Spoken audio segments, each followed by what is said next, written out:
Boa noite a todos os nossos amigos ouvintes do vlog do Conde Lopes Villanueva. Desde já agradeço as inúmeras doações que recebo e continue me ajudando nesta empreitada para a gravação de novos conteúdos e inscreva-se neste canal. Muitas pessoas me pediram para que eu fizesse um react dessa nova moda no momento, e a internet agora se torna um palco para inúmeras bizarrices, dentre os quais o surgimento de certos comunistas de boutique que agora transformaram moda ressuscitar o falecido monstrengo não somente da União Soviética, como também dar credenciais ao completo fracasso que foi o socialismo. Isso a história tem farta documentação e talvez até dispensaria comentários se não houvesse ainda pessoas estúpidas o suficiente para crer que realmente a União Soviética, como as demais ditaduras comunistas, fossem realmente um paraíso. E isso sem prejuízo de gente acreditar, por exemplo, na Coreia do Norte, na China, enfim, Cuba. É algo assim que nos tira do sério, porque se torna até anedótico. Eu compararia muitas vezes esses comunistas como uma espécie de decadência mesmo da nossa cultura no que diz respeito a pessoas quererem parecer exóticas. Veja, por exemplo, este sujeito que tem um vlog chamado História Pública, acho que esse é o nome do canal dele, mais conhecido como Ian Neves, e observe, por exemplo, as feições físicas dele. Não me conste que esse homem realmente seja uma pessoa de classe média baixa. Ele não tem traços de uma pessoa que vive na favela. Inclusive ele tem certos trejeitos, por assim dizer, bastante afetados demais para ser alguém da classe proletária. Mas se nós observarmos a história do socialismo, nós veremos que o socialismo é acima de tudo um capricho burguês. Alguém vai achar graça, mas como uma ideologia que defende o proletariado, blá blá blá. Não, aí que você se engana. O socialismo não defende o proletariado. O socialismo é uma ideologia demagógica que se aproveita do apelo popular, mas que na sua essência exige para a inteligência militante, pela qual inclusive ele faz parte, porque você vê, é simplesmente um traço de uma classe média radical, pode ser até uma classe média baixa, mas com certeza não é miserável, né? Uma classe média ou classe média baixa, pode ser também de classe média alta, com ideologias radicais, e cuja exigência é que para transformar o mundo, ou então para fazer do mundo melhor, essa turminha quer simplesmente o poder absoluto do Estado sobre a sociedade. Essa que é a lógica do socialismo. Não se atentem ao que o socialismo promete no âmbito do paraíso terreno. Atentem-se aos métodos pelos quais os socialistas querem buscar em nome disso, ou seja, um poder absolutista em que a economia, a vida social, a vida cultural e a vida política se concentram todo nas mãos do Estado. Mas o que mais me chamou no Ian Neves não é somente a questão da indigência ideológica e intelectual, mas sim o fato de que até de economia ele entende tanto quanto, sei lá, a atriz pornô de castidade e, sei lá, dos exercícios espirituais de Santo Inácio de Loyola. É a mesma coisa. Ou seja, ele não entende patavina de economia, não entende patavina de história. Inclusive, ele tem aquele exotismo de não somente fraudar a realidade histórica, como, por exemplo, ressuscitar alguns pontos que são bastante delicados na história do movimento comunista, como a grande fome na Ucrânia, que no caso é o Holodomor e muitos outros, em que ele basicamente repete velhas papagaiadas stalinistas. Mas vamos ouvir aqui algumas besteiras em que ele fala sobre impostos e também sobre a Coreia do Norte. Mas enfim, vamos lá. Então, do socialismo, a ideia era não cobrar mais. Um exemplo, a Coreia não cobra. Não existe aluguel na Coreia. Sabe o que também não existe na Coreia? Imposto. Não existe impostos na Coreia. porque a Coreia conseguiu chegar num estágio de desenvolvimento da sua economia que não é mais necessário enxugar a liquidez da economia com impostos. Veja uma coisa muito engraçada. Ele pega a Coreia do Norte como exemplo. A Coreia do Norte é um dos países mais pobres do mundo. Isso aí você pode tirar pesquisando só sobre o que ocorre na Coreia. Eu poderia até ser mais ousado. Compare duas Coreias, não apenas uma. Não existe somente uma Coreia, existem duas. A Coreia do Sul, capitalista, e a Coreia do Norte, comunista. A Coreia do Sul, na época da Guerra da Coreia, isso em 1950, ou até um pouco antes, era um país muito mais pobre do que o Brasil. E hoje, em matéria de PIB per capita, supera o Brasil à estratosfera. A Coreia do Sul não somente é um país muito rico, muito próspero, como também tem várias tecnologias, tem empresa de carros, enfim, é um país realmente de ponta. É o que nós chamaríamos de tigres asiáticos, né? Que faz parte dos tigres asiáticos. Um país cuja prosperidade econômica é invejável, não somente prosperidade econômica, qualidade de vida, como também até nível educacional do povo. O nível educacional do sul-coreano é alto, por conta de um governo que investiu maciçamente em tecnologia, junto, claro, com a iniciativa privada, e também na qualidade de educação do povo, de tal forma que o povo tem uma qualidade de vida muito superior até mesmo a do Brasil, e muito mais superior do que a Coreia do Norte. O que é a Coreia do Norte? Nelson Rodrigues dizia que a União Soviética era um Piauí com mísseis nucleares. Eu diria que a Coreia do Norte talvez seria pior do que o Piauí. É a República Democrática do Congo com mísseis nucleares. De tão pobre e miserável que é o país. E isso porque existem registros confiáveis, e nós temos que entender que a Coreia do Norte é um estado policial, um estado totalitário, um estado que não permite a liberdade de informação, mas mesmo assim há verdadeiros indícios da qualidade de vida da Coreia do Norte que são extremamente desagradáveis. E não somente desagradáveis, a Coreia do Norte é um dos países mais subsidiados do mundo em matéria de alimentação, por exemplo.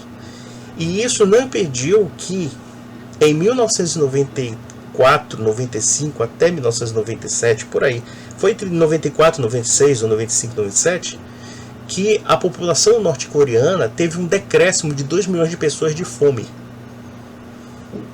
E que, inclusive, os Estados Unidos, o Japão e a Coreia do Sul tentaram fazer um acordo com a Coreia do Norte no sentido de evitar que eles produzissem a bomba atômica. Em troca disso, eles renunciando à bomba atômica, que eles queriam criar armas nucleares. Em troca disso, os governos ocidentais mandariam alimentos para salvar a população norte-coreana da fome. Vocês sabem o que o regime norte-coreano fez? Criou, em segredo, a bomba atômica e pegou boa parte dessa alimentação para alimentar o próprio exército.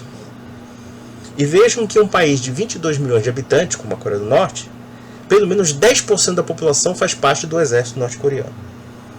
Imagine o gasto supérfluo que há com relação a um país extremamente miserável, precário, em que há indícios até mesmo de canibalismo, torrando boa parte do seu PIB em armas, por conta de uma ditadura que mistura não somente um regime comunista, como também um poder pessoal familiar da família Kim. Por outro lado, eu acho muito divertido que o Sr. Ian Neves fale que a Coreia do Norte está tão desenvolvida que não cobra imposto. A pergunta que ela é, cobrar de quem afinal? Porque é um povo extremamente miserável e a economia está nas mãos do Estado. Então onde é que vai tributar um país totalmente miserável? Quer dizer, isso não faz muita diferença. E mesmo assim, nós temos que entender que a Coreia do Norte também tem uma moeda, ainda que uma moeda que não seja conversível. Ora, se existe uma moeda em circulação, é bastante provável que a Coreia do Norte cobre sim certas taxas. Ou pelo menos, se não cobra, mas o Estado já é dono da economia do país, então ele vai cobrar por quê? Só se tributa basicamente quando o Estado precisa de recursos. E portanto, quando o Estado é dono da economia do país, ele faz o que ele quiser, ele pode tributar se ele quiser, porque todo mundo é dependente do Estado. Mas segundo a lógica deste notório palhaço, desenvolvimento econômico não é progresso do país, não é progresso dos cidadãos, não é qualidade de vida, não é renda per capita. Eu estou falando aqui em termos estritamente econômicos, tá? Não. É o Estado cada vez mais agigantado, e o Estado pode transformar os impostos como supérfluos justamente porque já é dono de toda a economia, da economia inteira. Mas veja a outra besteira que ele falou aqui, que nós vamos até nos divertir. Então, a ideia é caminhar em direção a isso. Mas como você sustenta esse país que não tem... Ninguém está pagando aluguel, não tem imposto? Como é que isso fica em pé? A questão é a seguinte: o Estado não é financiado por impostos. Isso aqui poderia entrar nos anais da economia. E pensem assim, em anais realmente numa bunda. Como é que Estado não se financia com imposto? Partindo dessa lógica, ele parte até de uma visão idólatra e abstrata do Estado, como se o Estado não tivesse custos reais, como se o Estado não tivesse pessoas a serem sustentadas, como se não houvesse salários a serem pagos, não houvessem despesas de determinados tipos de serviços, dentre outras coisas. Quer dizer, o que ele falou aqui é tão absurdo do ponto de vista econômico, que só realmente uma pessoa completamente desprovida de cultura para chegar a essa conclusão. Mas vamos mais além aqui para a gente achar mais graça. E isso é uma das grandes falácias que a economia liberal prega, de que nossos impostos financiam o Estado. É verdade, Ian Neves. Realmente, em toda a história da humanidade, o Estado cobrava impostos apenas por uma questão ficcional. O Estado, não só diria, mas reis, príncipes... Na Idade Média, por exemplo, havia a cunhagem de moedas, não havia o papel moeda como nós conhecemos hoje, que poderia ser moedas de prata, moedas de ouro, dependendo, inclusive, do reconhecimento do valor, mas é evidente que um príncipe e um rei, ele precisava recolher moedas, porque as moedas são representativas do quanto do que poderia ser produzido num país. Embora, evidentemente, você poderia usar o padrão ouro, que já é uma outra questão, né?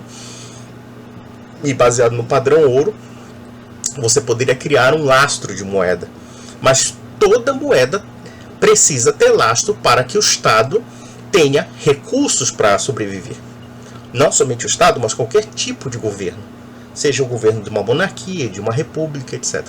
Por exemplo, o governo cobra impostos para financiar um exército, como na Idade Média.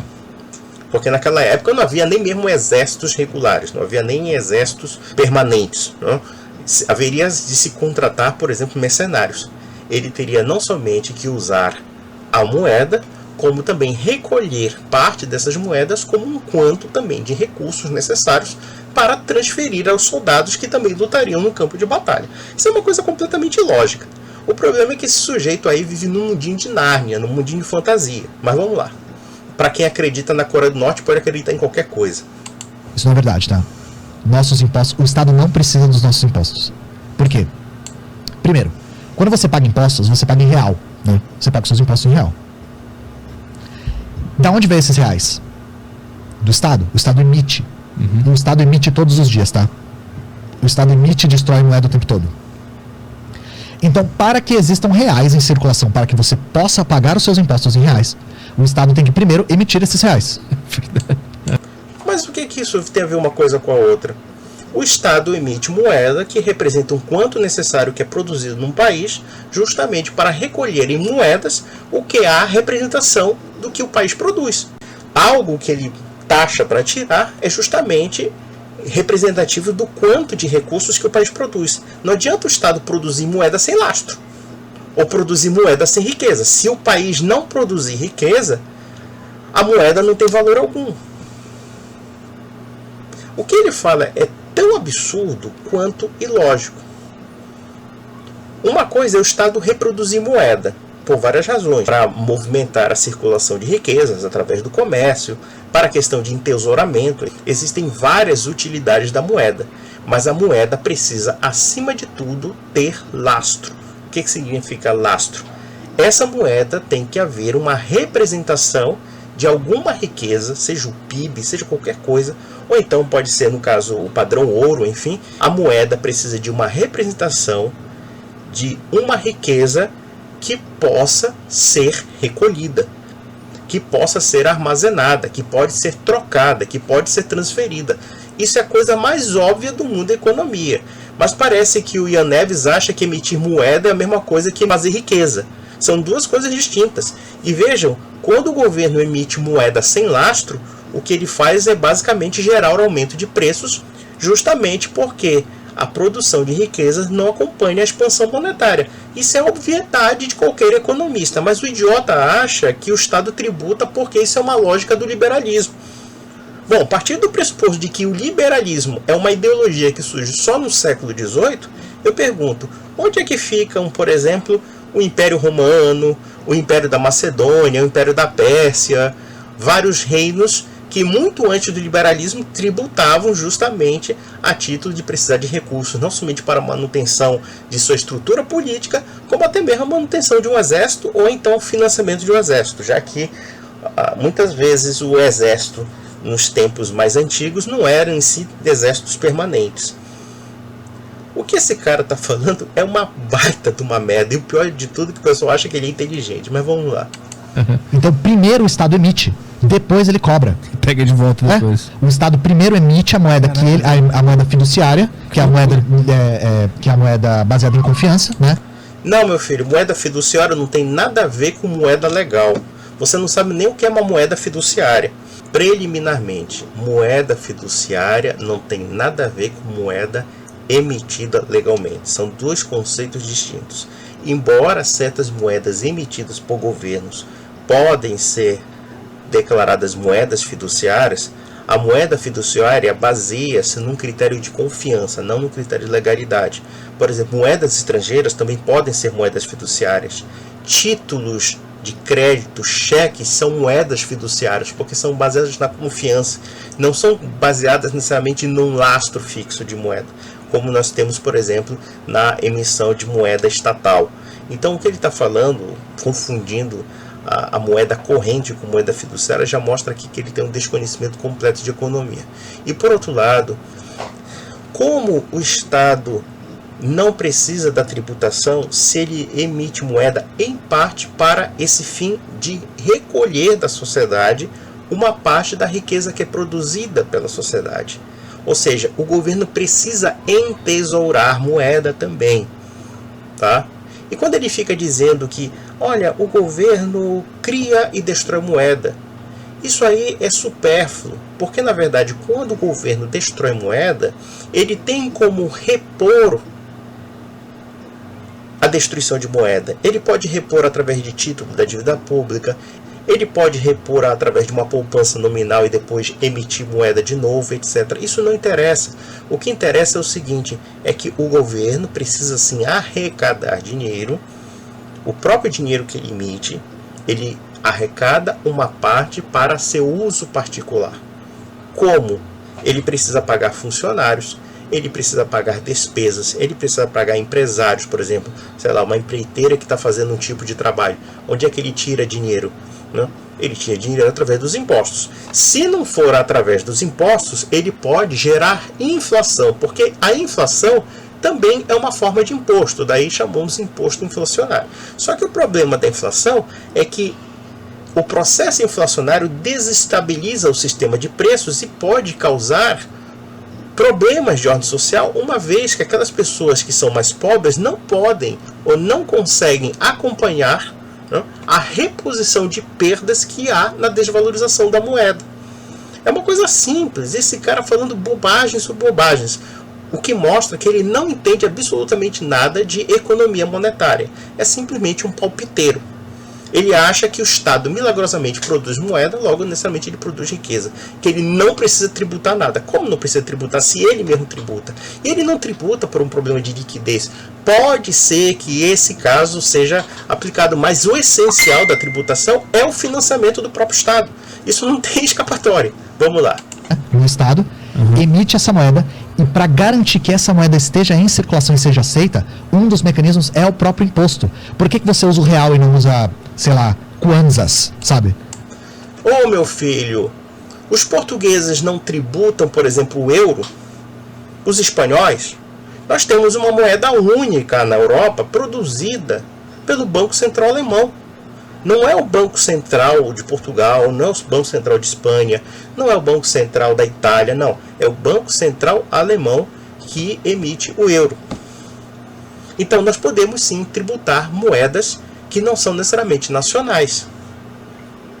E mesmo assim, países podem também tributar criando reservas de outras moedas. O Brasil não tem reserva de euro? Tem. O Brasil não tem reserva de dólar? Tem. Ainda que a tributação seja aplicada aos nacionais em reais, isso não quer dizer necessariamente que o único dinheiro que seja tributado seja o real. Isso não tem nada a ver com o que você está falando, meu cara. Você não entende porra nenhuma do que está falando, mas vamos lá. E detalhe, ele veio com esse papo de liquidez dizendo que o Estado tributa para fazer valer a moeda. Não! A moeda tem vários tipos de utilidades que podem ser aplicados num país. Uma delas é o quê? A circulação de riquezas. Nós usamos a moeda como meio de troca. O segundo ponto da moeda é entesourar recursos. Ou seja, por exemplo, eu fiz um trabalho X, eu recebo isso em moedas. Eu não recebo isso, por exemplo, em feijão com arroz. Eu não recebo isso, sei lá, em natura, certos produtos. Eu recebo com uma moeda, né, para que eu possa trocar por qualquer coisa. Ou seja, não é uma relação de escambo, é uma relação indireta. Então, por exemplo, e eu posso entesourar esse dinheiro. Entesourar quer dizer guardar. Eu posso simplesmente não usar imediatamente esse recurso que eu disponho com uma representação que nós chamamos de moeda, e eu posso guardar esse dinheiro por um tempo. Eu posso aplicar esse dinheiro, eu posso investir, etc. Dentre outras coisas. E também serve como uma forma de instrumentalização tributária do Estado, sem prejuízo de outras coisas. Por exemplo, a questão da moeda nacional tem também inúmeras implicações. Por exemplo, a questão até mesmo da defesa da própria economia. Imaginemos, por exemplo, se a nossa economia dependesse da emissão de moeda estrangeira. Nós estaríamos numa situação meio complicada, né? Embora certos países façam isso. Por exemplo, mesmo países comunistas, para arrecadar dinheiro estrangeiro, vide, por exemplo, Cuba. Quando você chega lá, você é um turista, você tem um preço em peso e um preço em dólar. O que significa isso? Significa que o Estado cubano está arrecadando dólar, está arrecadando euro. E por que isso? Porque o Estado cubano quer divisas com moeda estrangeira para aumentar o seu próprio poder de compra, ou aumentar o seu próprio poder de barganha, no sentido, não, de ter outros tipos de moedas. Então existem inúmeras implicações da moeda, e não é esse raciocínio simplório e idiota que esse homem está falando. Ele não entende porra nenhuma do que está falando. Vamos lá. Não usa garrafas de água para pagar, porque o Estado te cobra impostos em reais. Então ele força essa moeda a estar em circulação. Esse é um mecanismo. Outra coisa, o Estado cobra impostos para enxugar a liquidez da economia. Eu não sei nem o que significa enxugar a liquidez da economia nesse sentido que ele está falando. Tá? Enxugar a liquidez de quê? Isso não quer dizer nada. Pelo contexto que ele está colocando, eu não estou entendendo porra nenhuma. Ele está falando assim uma coisa que é grego para mim. Porque do ponto de vista de economia é zero. Mas vamos lá. A tirar moeda de circulação. Isso tem a ver com a saúde da própria economia. Não tem nada a ver uma coisa com a outra. Em que ponto se aplica essa retirada de circulação de moeda? Isso não quer dizer nada. O cara tá falando só bobagem. Parece que o cara, sei lá, cheirou éter e tá falando merda. Mas vamos lá. Voltar pro cofre público. Não volta, é destruída essa moeda quando ela é recolhida. Como ela é destruída? Mesmo que o Estado possa destruir uma moeda que possa recolher, ele tem a Casa da Moeda para repor esse dinheiro. Ou seja, de alguma forma ele recolhe do contribuinte através de impostos, e esses impostos são utilizados para pagar toda a máquina do Estado. Como é que o Estado paga a sua máquina? Só movimentando moeda? Evidentemente que não. Essa moeda tem que ter uma representação em poder de compra, representação em lastro de produção. Uma moeda que não tem lastro, que não tem representação no quanto de riqueza que é produzido, você pode tributar como for, mas ela simplesmente não vai ter efeito algum. Então veja como a coisa é completamente irracional. Claro que quando o Estado se apropria do seu dinheiro através de uma taxa, através de um imposto, né, ou qualquer tipo de coisa, ele está sim recolhendo um quanto de riqueza que é representado pela moeda que ele arrecada. Se ele repõe isso, destrói moeda e repõe, isso não interessa. Ele vai acumular de alguma forma aquele valor que é recolhido para pagar alguém. Digamos que de repente ele recolha 100 bilhões de reais e ele destrua esses 100 bilhões de reais e depois reponha da Casa Moeda 100 bilhões. É a mesma coisa, não muda. Ele está recolhendo do mesmo jeito. Se o governo recolhesse dinheiro em circulação no mercado e destruísse dinheiro e não pagasse ninguém, seria como destruir a própria riqueza. Você rasga dinheiro, eu rasgo dinheiro, ninguém rasga dinheiro, que dirá o próprio Estado, a não ser que ele tenha uma forma de repor esse dinheiro. No caso, os títulos da dívida pública. Quando o governo vende títulos da dívida pública, por exemplo, ele de fato tira do mercado uma parte desse dinheiro e destrói o dinheiro. Mas só que o quantum que é representado pelo valor que ele tira do mercado está no quê? Nos títulos da dívida pública, que também serve como uma espécie de moeda, porque o credor pode a qualquer momento cobrar do Estado, o Estado emite moeda e dá para ele, ou repassa para ele.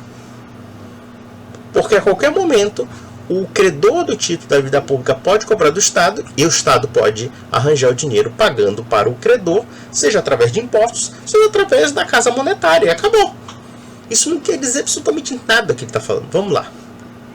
Ah, ela é destruída? Ela é recolhida, destruída e o Estado emite de novo. Porque dá a ilusão, quando a gente fala cofre, dá a ilusão de que quando a gente paga o imposto, o Estado pega o dinheiro e guarda num baú. E quando ele precisa para financiar alguma coisa, ele abre o baú e tira o dinheiro. Não é assim que funciona. O Estado tira moeda de circulação e depois emite mais moeda. O Estado está emitindo e destruindo moeda o tempo todo. Veja uma coisa, isso não faz diferença alguma.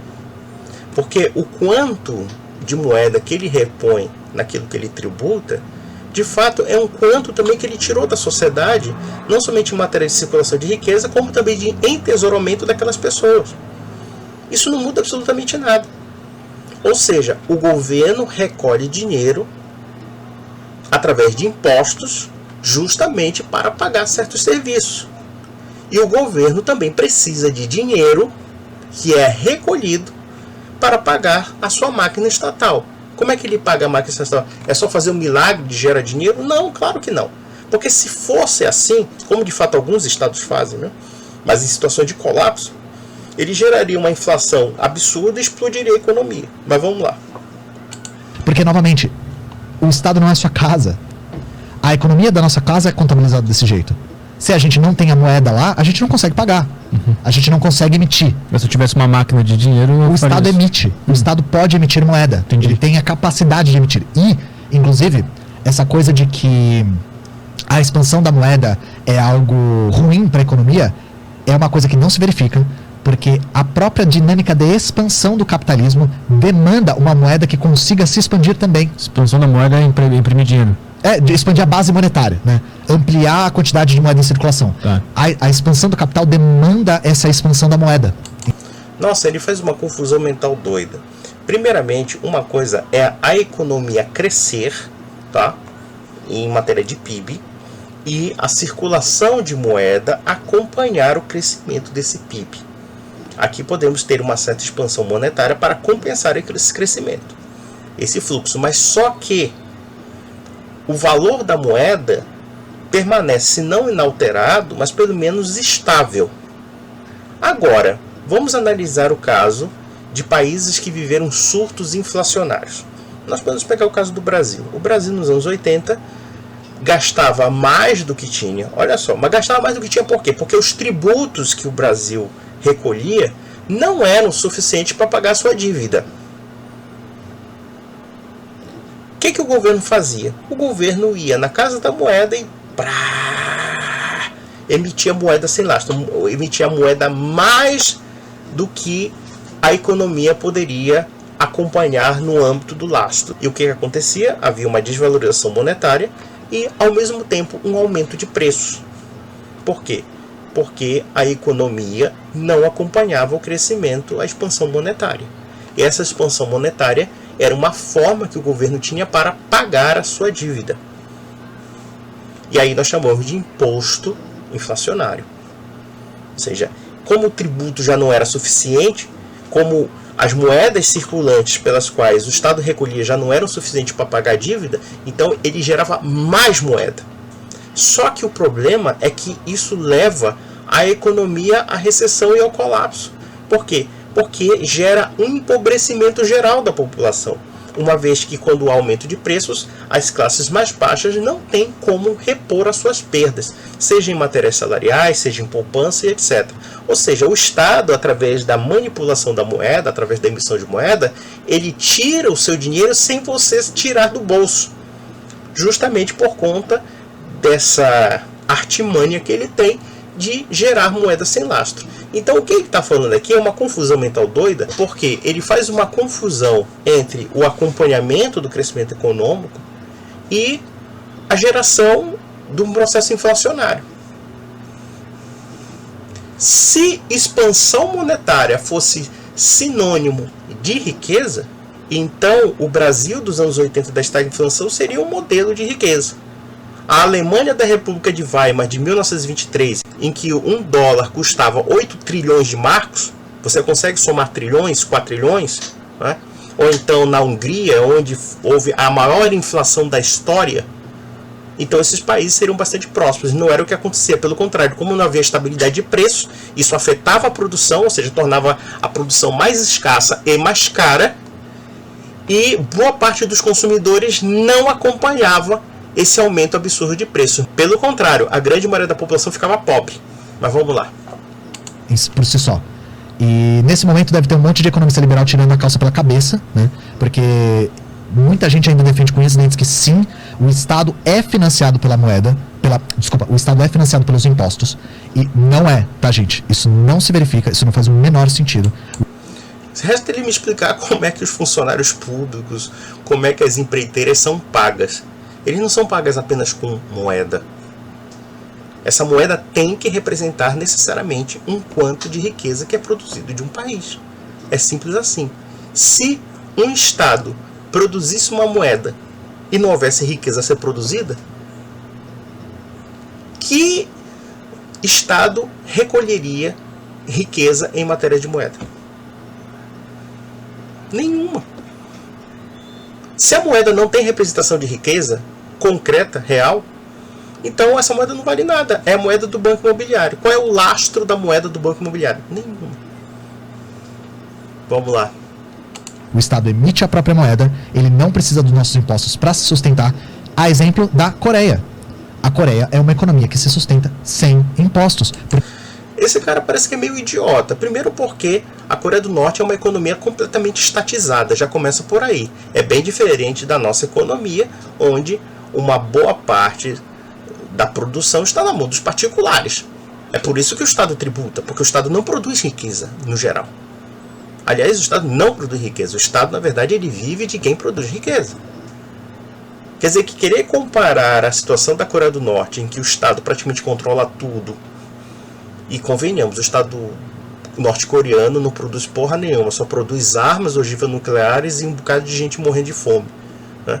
Comparar isso com uma economia de mercado que existe nos Estados Unidos, na Europa, onde o sistema é totalmente diferente, onde uma boa parte da economia está na mão das pessoas particulares, quer dizer, você vê que isso aí realmente é uma comparação completamente descabida. Mas vamos lá. Porque ela não precisa de impostos para se sustentar. Não é assim que a economia do Estado funciona. Não, idiota. É que a economia da Coreia do Norte já é totalmente estatizada. Então onde é que ele vai tributar? Onde é que ele vai tributar? 99,9% da economia está na mão do Estado. E aí? E eu penso que a Coreia do Norte é tão fodida que eu não sei nem onde é que ele vai tributar. Porque se você for para o interior da Coreia do Norte, o pessoal está morrendo de fome, o pessoal não tem luz elétrica, não tem nada. É uma condição de vida subhumana. Compara a Coreia do Sul. A Coreia do Sul é podre de rica. E claro, como não é um Estado totalitário, é um Estado que sim tem seus serviços completamente definidos no serviço do público, mas em contrapartida não engole a economia e não engole a sociedade como um Estado totalitário. Mas vamos lá. Mas aí como é que ela imprime o dinheiro e usa ele, é isso? Sim, e aí como boa parte da, por exemplo, da circulação de mercadorias passa pelo aparato estatal, quando você compra alguma coisa no mercado, o dinheiro volta para o Estado. Então isso é um imposto, né? Mas assim? Não, tô me confundindo todo agora. Claro que você está confundido, o cara não sabe economia, porra. Uma hora ele diz que o governo não precisa de imposto, porque ele tem a moeda. Vai entender isso. Como se a moeda não precisasse de riqueza para ser representada. Aí depois o cara fala uma coisa completamente oposta. Não, é o seguinte, boa parte da riqueza que é produzida no país é tributada. Meu Deus, o cara não sabe nem concatenar um processo lógico racional. Vamos lá. Não tô entendendo essa... Como que a Coreia enxuga... Como que a Coreia enxuga a... Porque se você for jogando moeda, né, e deixar ela em circulação sem recolher, aí isso pode dar um choque de demanda, né? A questão é, quando você vai no mercado... Não, idiota, não tem nada a ver com choque de demanda. Tá falando besteira. A moeda é recolhida porque o Estado precisa se financiar. E, portanto, os tributos financiam o Estado.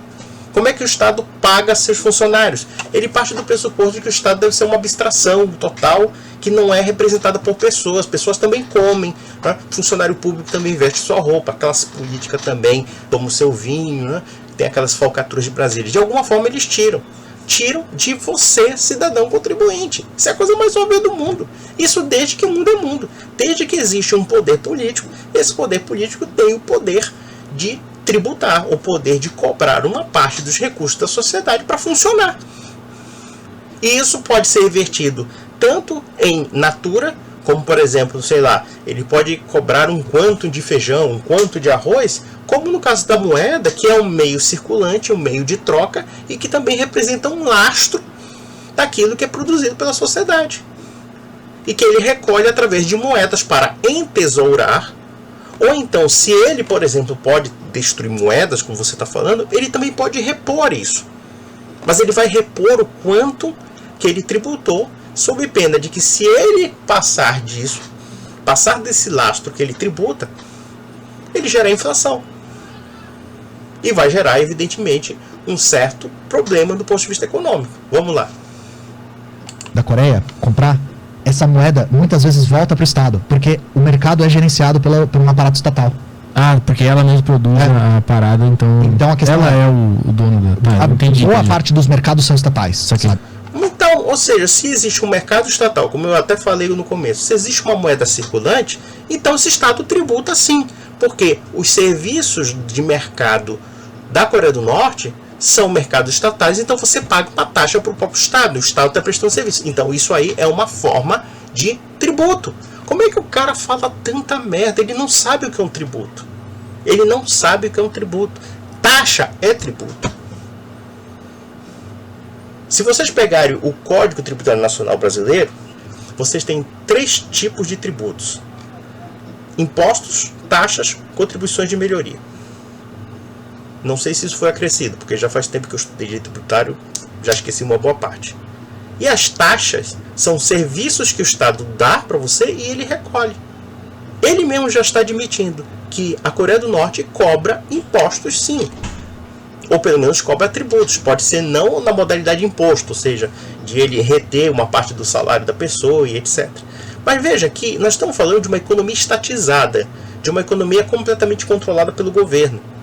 E você pode ter certeza que, embora não seja um ambiente de turismo a Coreia do Norte, claro, quem é que vai num estado policial horroroso daquele, um país feio, um país grotesco daquele, mas provavelmente muitas pessoas que admiram essa porcaria vão lá, provavelmente com moeda conversível, ou seja, euro, dólar, etc.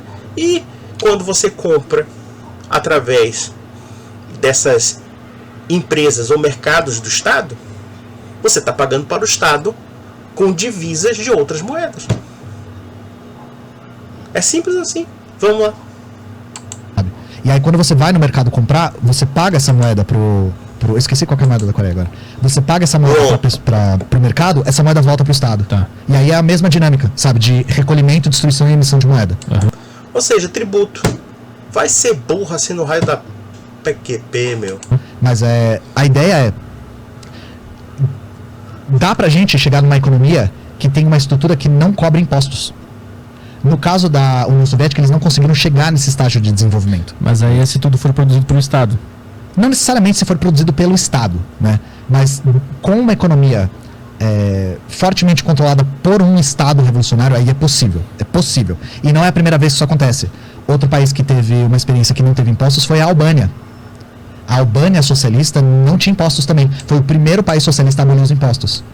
Veja uma coisa muito exótica desse cara. Esse cara é tão confuso, ele é tão prolixo, que ele não consegue concatenar uma lógica de causa e consequência. Ele acabou de mostrar que tributos são cobrados na Coreia do Norte através de taxas, que podemos dizer também que são uma forma de imposto.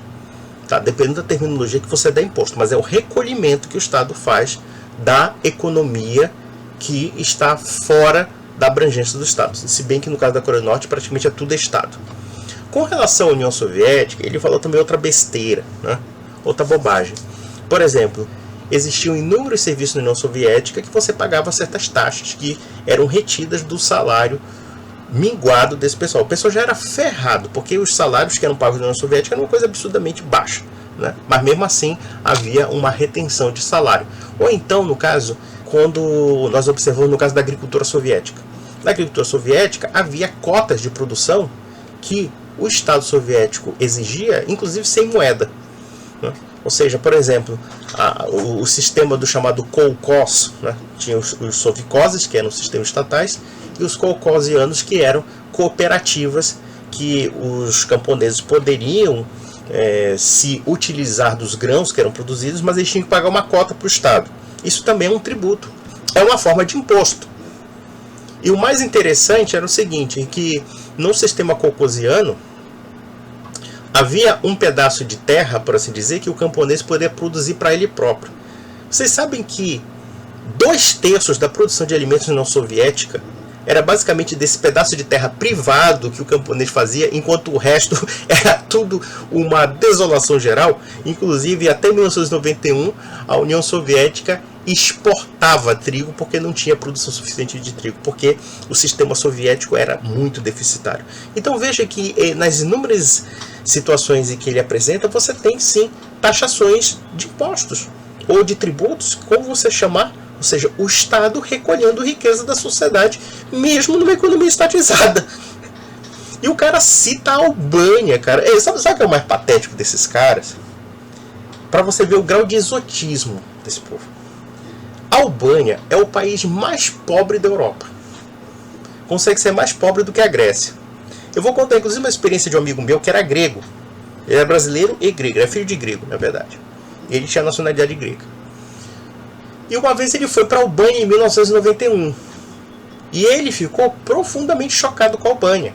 Porque mesmo a Grécia, que não é um país rico, é um dos países também mais pobres da Europa, a Grécia. Mas quando ele chegou na Albânia, ele dizendo que parece que o país tinha parado no tempo. Até a forma de vestir das pessoas parecia anacrônico. De tão estagnado que era o país. O país era muito pobre, mas muito pobre mesmo. Pobre assim, de ter coisas assim que faltavam do básico. Até um miserável no Brasil ainda viveria melhor do que o albanês. Esse sujeito que você vê que é uma cara burguesa, né, todo afetadinho, todo meio hipsterzinho, né, querendo dar pitaco sobre economia, coisa que ele não entende patavina. Mas vamos lá. Isso já na década de 70. Mas aí como é que fica a qualidade do serviço, a qualidade dos produtos, a inovação dos produtos, se é só o Estado que está fazendo tudo? Então, uma das coisas que eu gosto de falar a respeito disso é: se a gente não tiver incentivos econômicos, não se faz mais ciência. Gente, vocês já conheceram cientista no Brasil? Me dá uma razão para ser cientista no Brasil. Porque, assim, incentivo econômico é que não é. Não é só um incentivo econômico que impulsiona a demanda das pessoas por serem cientistas, tá? No Brasil, a ciência está sendo destruída, subfinanciada, os cientistas trabalham de maneira extremamente precarizada e eles ainda existem. Outra coisa, a própria realidade entra em contradição com isso. A União Soviética era um polo no desenvolvimento científico. Por quê? Ai, meu Deus do céu. Deixa eu falar uma coisa para você, meu filho. O Brasil é um dos países que mais experimentam evasão de cérebros para universidades europeias e norte-americanas. Por que será, né? Porque não há incentivo. O incentivo é muito minoritário aqui. Já nos Estados Unidos, na Europa, existem sim estímulos. E aqui ele está falando da União Soviética, que a União Soviética era o polo científico. A União Soviética, como já dizia o Nelson Rodrigues, era o Piauí de mísseis nucleares. O que significa isso? Significa o seguinte, que o Estado, de fato, direcionava todo o seu conhecimento, né, para a criação de tecnologia militar armamentista, entre os quais a tecnologia espacial. E muito dessa tecnologia foi roubada de outros países. Não subestime o poder da espionagem soviética. A espionagem soviética foi uma das mais eficientes do mundo. Muita coisa que é atribuída aos russos, na verdade, foram subsídios americanos e europeus. Isso desde os anos 20 e 30. A União Soviética é um país que era uma espécie de esclerosado e um doente terminal subsidiado pelas potências capitalistas. Eu seria ousado em dizer que se não houvesse o capitalismo, não existiria o socialismo, porque o socialismo mata as pessoas de fome. E mais além, evidentemente que a gente não vai negar que havia realmente grandes cérebros soviéticos que criaram certos tipos de tecnologia, etc. Mas muita coisa foi roubada e muita coisa foi subsidiada pelos americanos. É absurdo falar isso, né? Mas é uma coisa que até hoje me pergunto. Como é que os Estados Unidos passaram 70 anos subsidiando um inimigo que estava esclerosado e morrendo de fome? Vamos analisar, por exemplo, as crises de fome na União Soviética. A União Soviética teve pelo menos 4 ou 5 crises de fome em toda a sua história. Minto, talvez uns 3 ou 4 situações.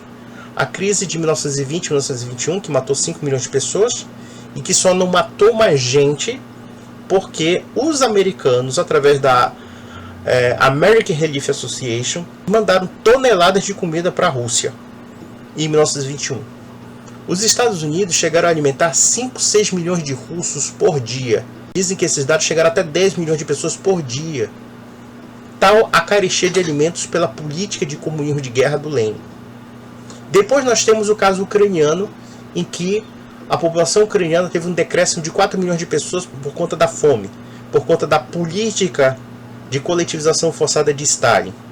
Nós temos a terceira situação de 1945 e 1946, que foi depois da guerra, em que a Rússia também teve uma crise de fome em massa, e que morreram centenas de milhares, também outros milhões de pessoas. E adivinha quem ajudou os russos a sobreviverem a essas adversidades? Os Estados Unidos. Quem é que deu apoio logístico para o Exército Vermelho tomar Berlim? Os Estados Unidos. Quem foi que deu tecnologia? Quem foi que deu caminhões? Quem foi que deu tudo? Foram os americanos.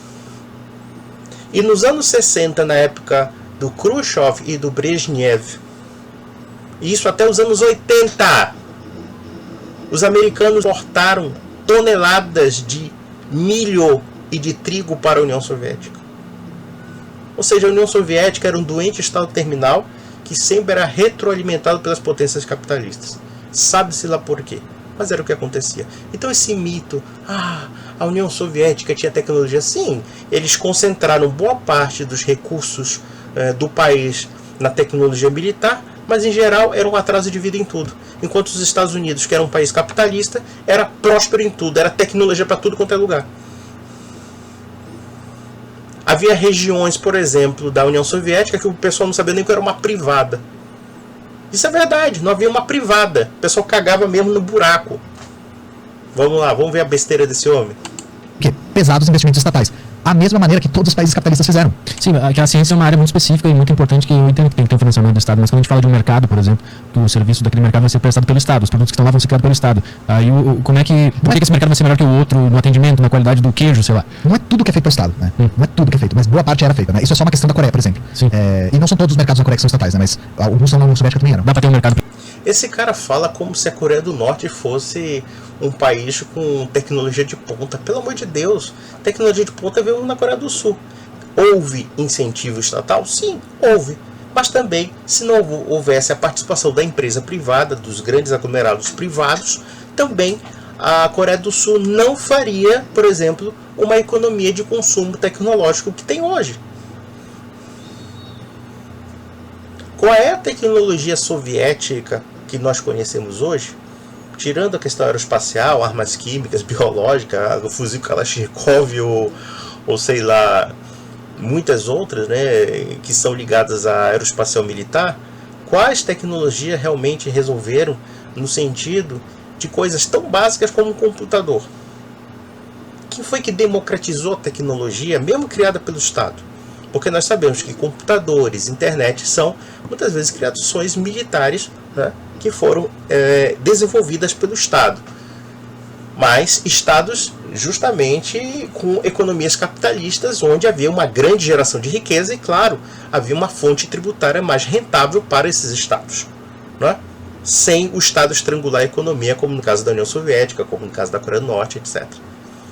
Foram as nações capitalistas que democratizaram as tecnologias que nós temos hoje, através do mercado mesmo, através do mercado. Isso é um fato histórico, não tem por que questionar, com todos os problemas que há dentro desse processo, por assim dizer. Então veja que esse homem aí, esse sujeito aí vive numa bolha, né? Vamos lá. Privado. Dá pra ter mercado cooperativo, né? Dá pra ter, porque aí o mercado privado, o dono do mercado explora o trabalho de todo mundo, e novamente exploração, não tô falando fazendo juízo, tô falando de que ele tem o controle do fruto do trabalho dos outros e paga salário pros outros, né? E, novamente, se tem salário, tem exploração. Não é juízo, é uma dinâmica do trabalho, tá? Se tem salário, existe transferência do trabalho de uma pessoa para outra. Porque o salário ele não é calculado a partir da quantidade de trabalho. Ele é calculado com o preço de mercado. É outra. Não, pera lá. Eu não sei o que é essa quantidade de trabalho. Você está aplicando os juízos do grande economista Davi Ricardo, né? A questão da quantidade de trabalho. Primeiramente, quantidade de trabalho não é valor. Você pode empregar grande quantidade de trabalho numa coisa inútil. Realmente, o que decide o juízo do valor em termos de mercado é o preço. Então, por exemplo, quando ele está dizendo que existe uma exploração do trabalho com relação de uma pessoa trabalhando para outra, o que ele está negligenciando é que aquela pessoa que organiza aqueles trabalhadores, ele também faz parte de um processo da criação da empresa, como também ele é um mentor intelectual e por conta da ciência que ele tem para realocar recursos, para ter uma ideia de vender alguma coisa, isso também é trabalho. Só que não é trabalho manual, mas é um trabalho intelectual. Esse pessoal é tão idiotizado que eles acham mesmo que boa parte das nossas empresas hoje em dia é só trabalho bruto. É justamente o contrário. Cada vez mais o trabalho bruto fica rejeitado e nós temos trabalhos cada vez mais que usam o cérebro e trabalhos especializados. Eu pergunto uma coisa para vocês. Um trabalhador de fábrica da Revolução Industrial, com certeza, dentro dessa teoria que ele está falando, que ele quer desenvolver a teoria da mais-valia, enfim, um trabalhador numa empresa da Revolução Industrial provavelmente usa uma, entre aspas, quantidade de trabalho muito maior do que o trabalhador de hoje. Ou seja, quer dizer, isso não se aplica. E podemos ir até mais além. Um garçom, por exemplo, ou seja, uma pessoa que serve numa mesa de bar, ou serve num restaurante, ou serve numa festa, ele tem praticamente o mesmo tipo de trabalho que um serviçal teria 2 séculos atrás. Então, por que a renda média desse homem aumentou nos últimos 2 séculos? Onde é que está a quantidade de trabalho necessária para que houvesse um aumento salarial? Nenhum. O que houve foi o aumento do capital, e por conta do aumento do capital, os salários ficaram também mais altos. Quanto mais dinheiro circulante no mercado, também mais condições de pagar salários melhores. E, portanto, nós percebemos que sim, o juízo de valor do ponto de vista estritamente econômico do trabalho está ligado ao preço e não está ligado à quantidade de trabalho, porque nem todos os trabalhos são necessariamente úteis do ponto de vista, por exemplo, não somente na questão do mercado, mas na questão do próprio sentido da utilidade. Por exemplo, se alguém me desse uma terra estéril para capinar, pressupondo que eu plantaria alguma coisa, eu poderia passar 1 mês capinando essa merda dessa terra estéril, sabendo que não ia render frutos, e ninguém vai dizer que eu não empreguei trabalho na capinagem de uma terra estéril. Mas onde é que está o valor econômico de eu desperdiçar boa parte do meu tempo numa terra estéril?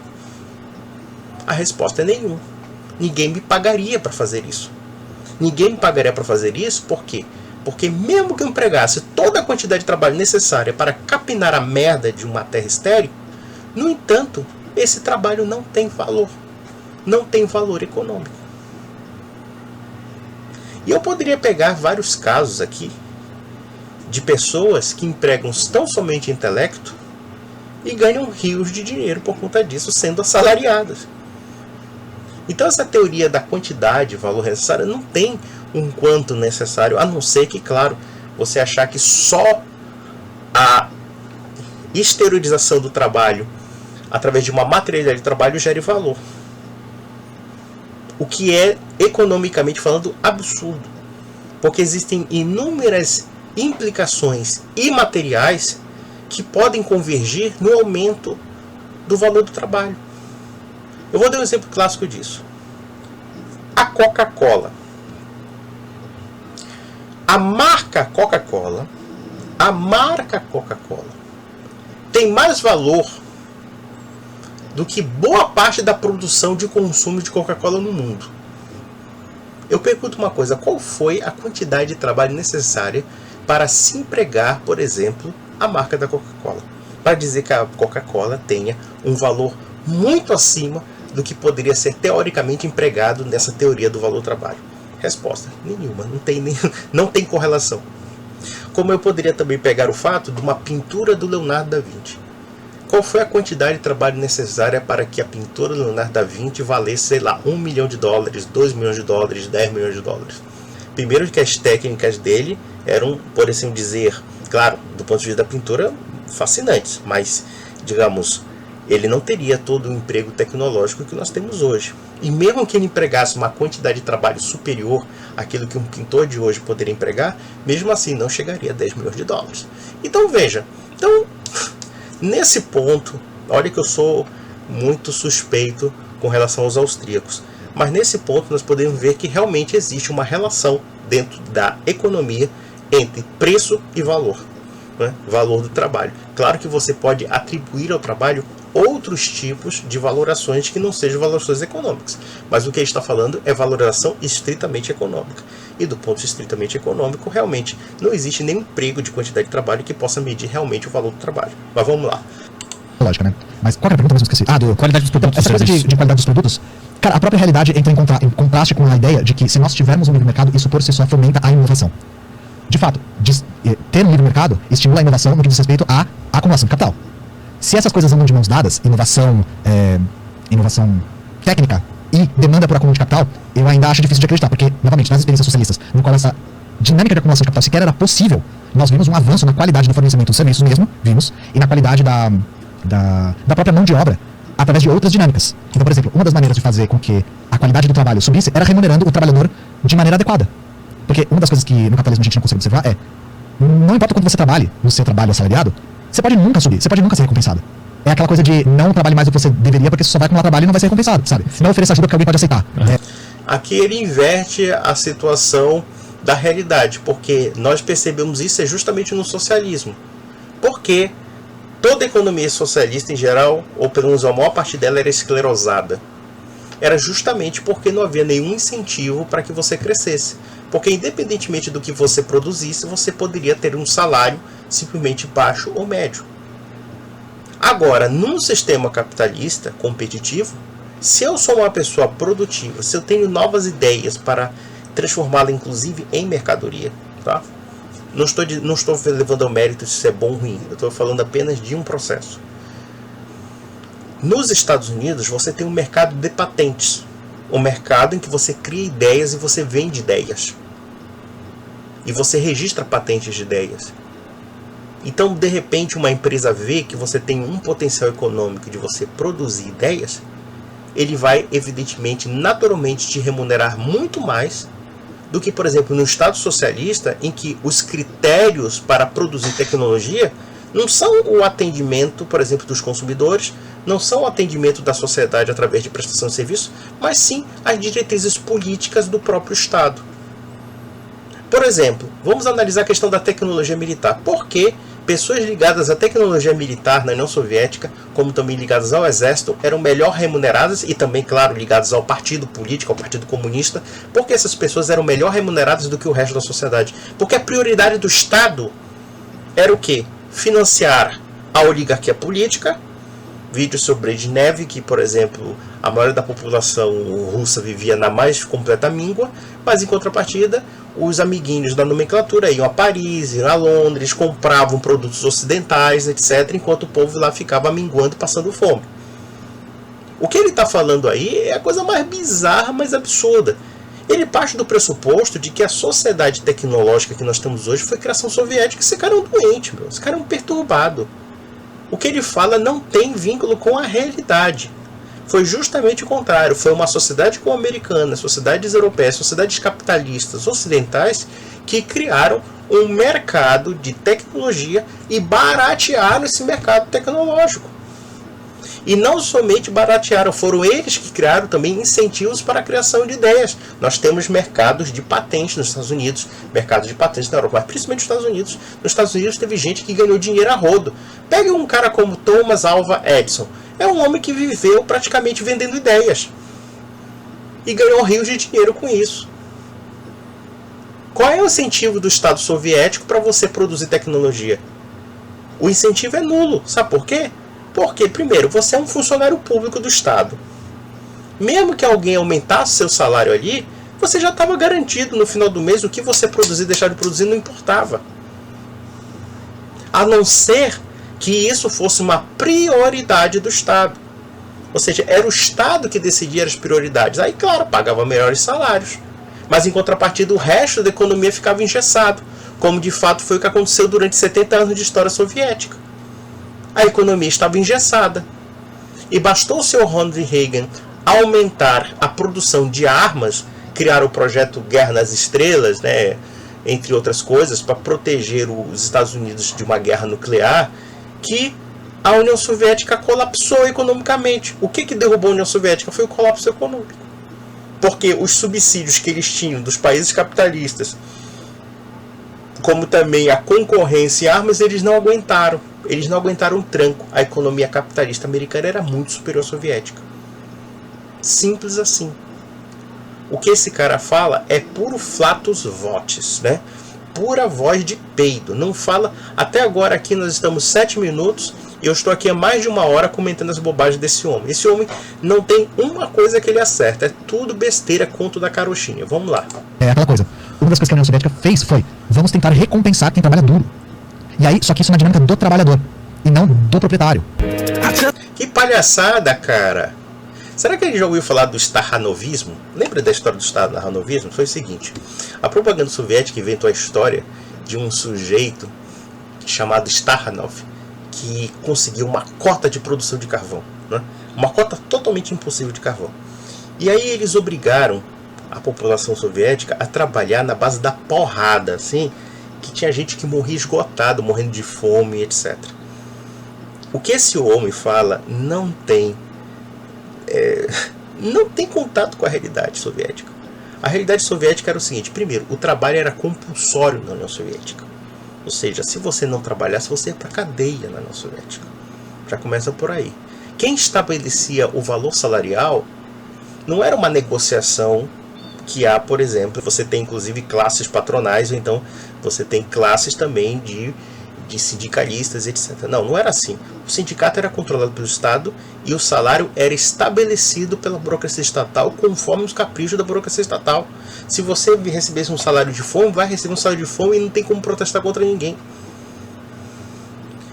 Esse homem aí, olha, esse aí é um pouco da corte mesmo. Um cara que vive num mundinho paralelo e praticamente 100% do que ele fala não tem nenhum amparo na realidade. E isso porque eu não falei de história. Estou falando só de economia aqui. Em suma, meus amigos, eu espero que eu tenha sido claro. É porque hoje eu estou muito cansado, eu tive um dia muito cansativo, né? Homem de família é assim mesmo. Mas em suma, eu arranjei meu tempo só para fazer uma zoação deste notório palhaço. Um grande abraço.